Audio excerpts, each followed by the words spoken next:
Namaskar to all of you. He says, Guruji, from where do you buy your shirts? Your shirts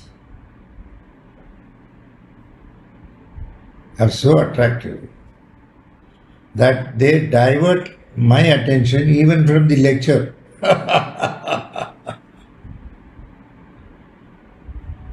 I only keep looking at the shirt.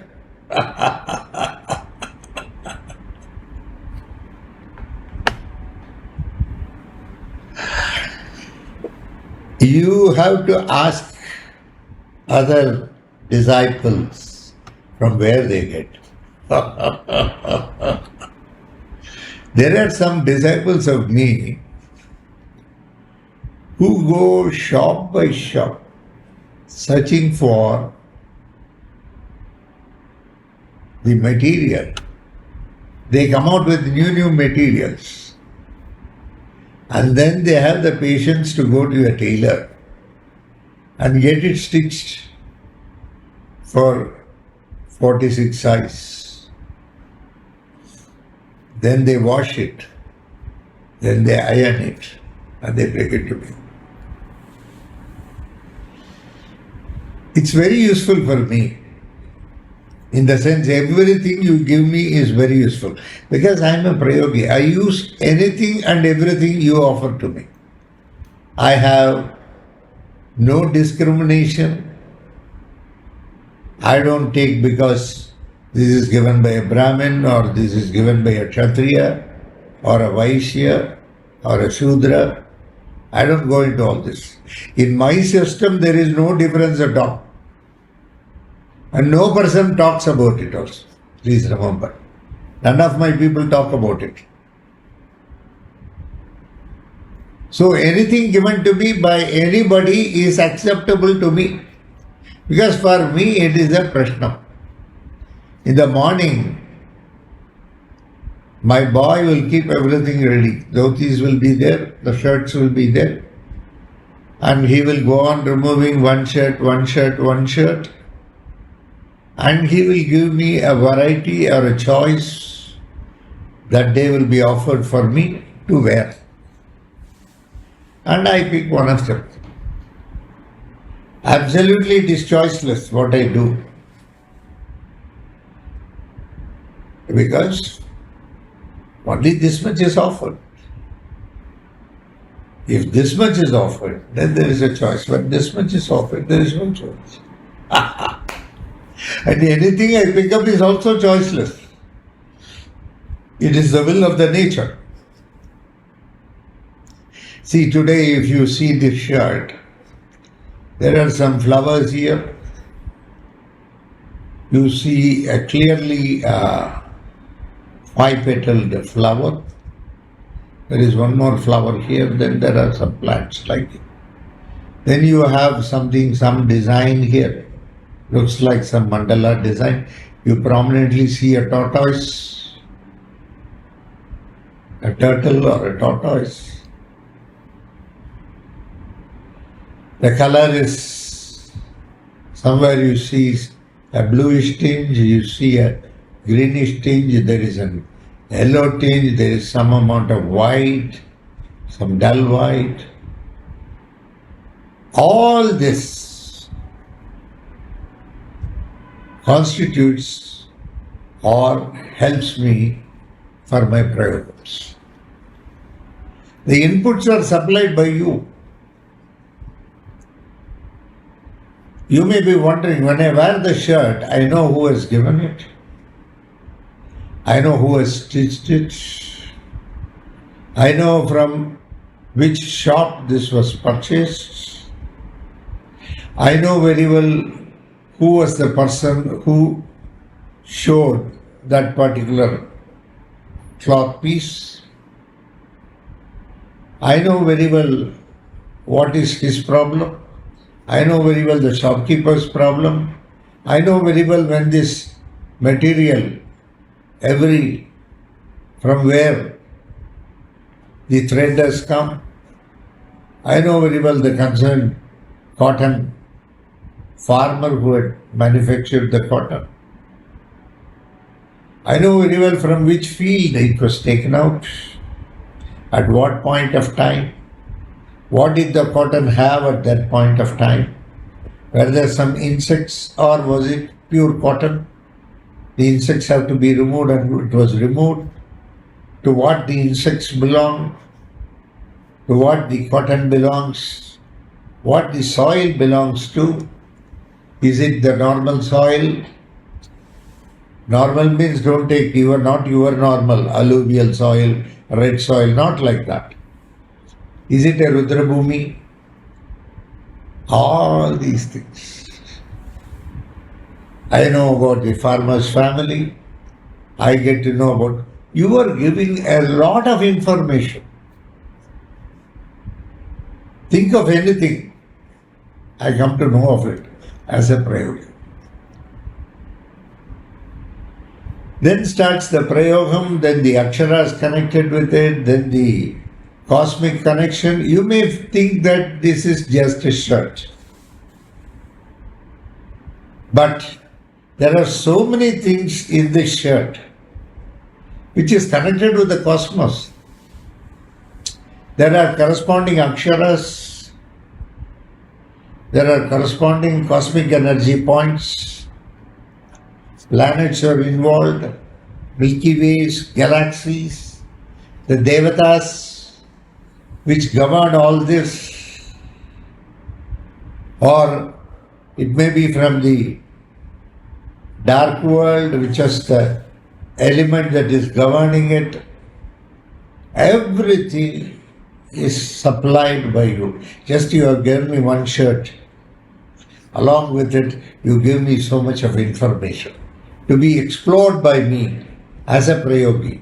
And why did at all this came into your hands? Why did you go to a tailor? At what point of time you went? At that point of time, what was happening in your house? What was happening in tailor's house? What was the mind of yourself? What was there in the mind of the tailor? Everything. Everything matters. Tailor's environment, the house environment, so much of data. So much of data to be processed is given by you. As a prayogi, I start processing it. I start going deep into it.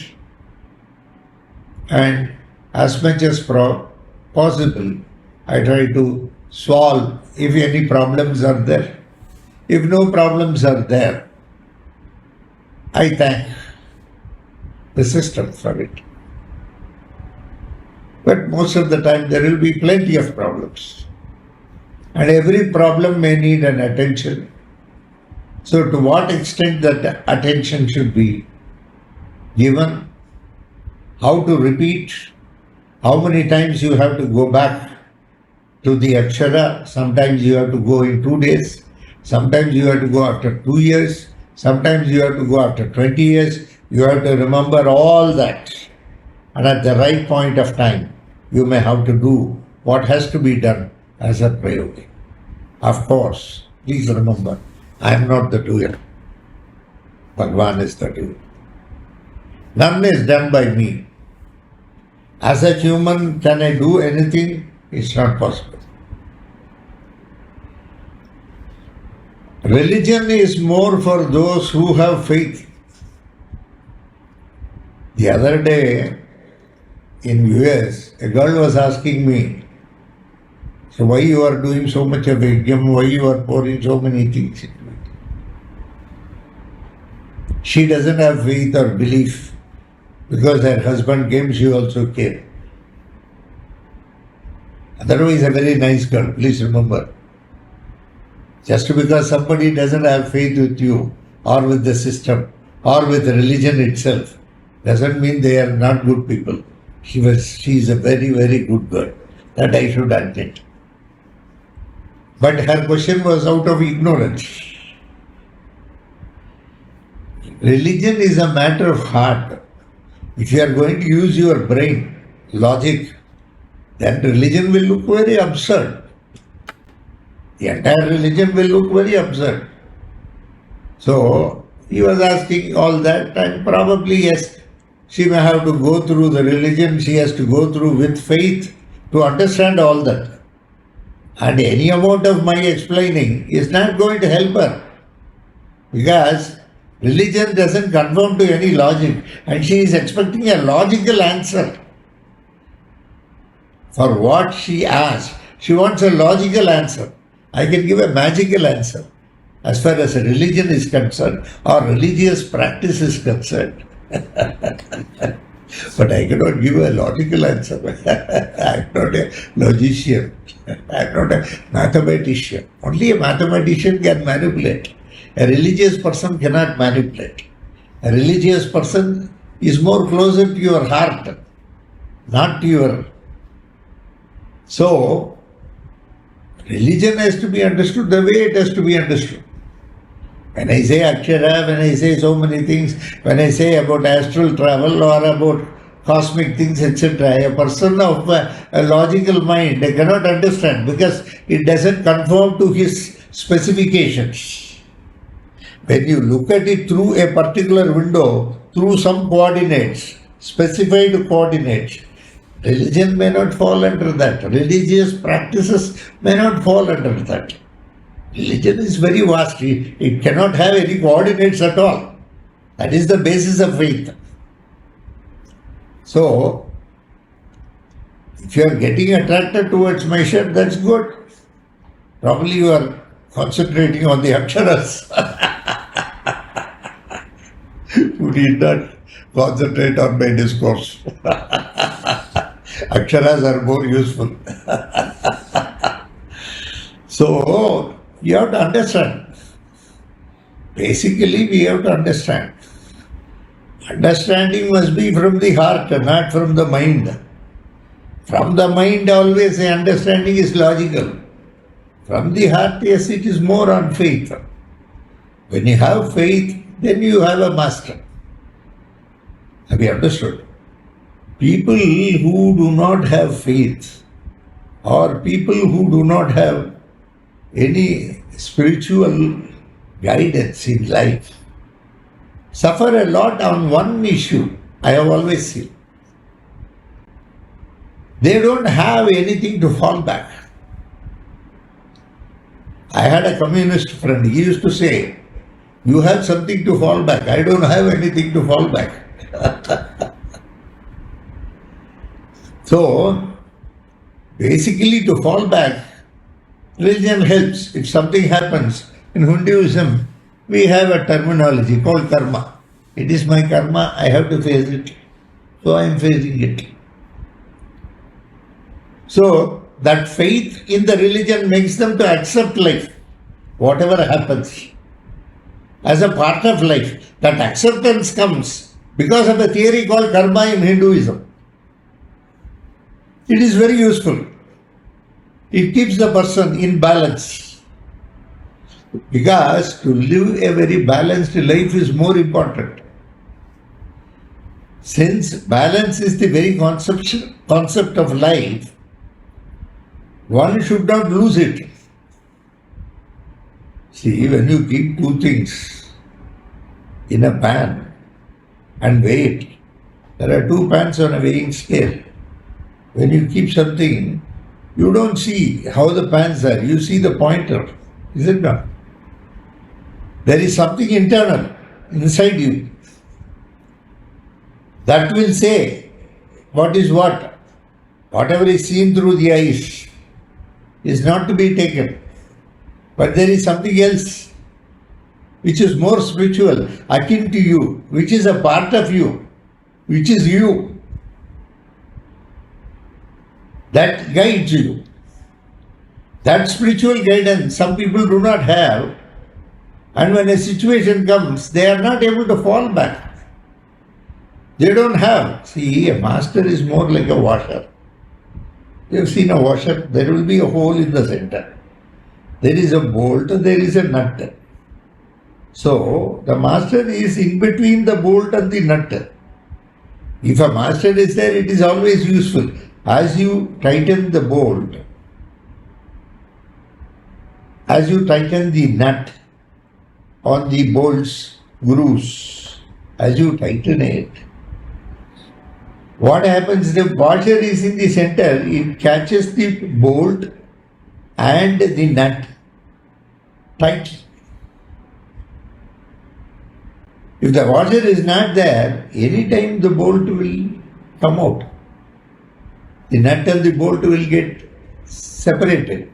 The nut will come out, bolt will come out, everything happens. But the washer helps. So, the master is something like a washer.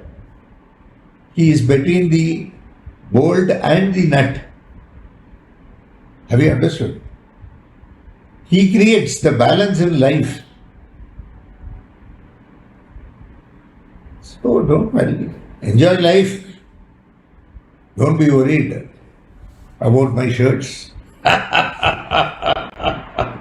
Don't keep on looking at it. Also, listen to my discourse. It will be useful to you at some point of time in life. The master is not saying this just for your sake. It will help you, it will help your family also. A master, please remember, even if anybody is seeing this video as a prayogi, I know very well who is seeing.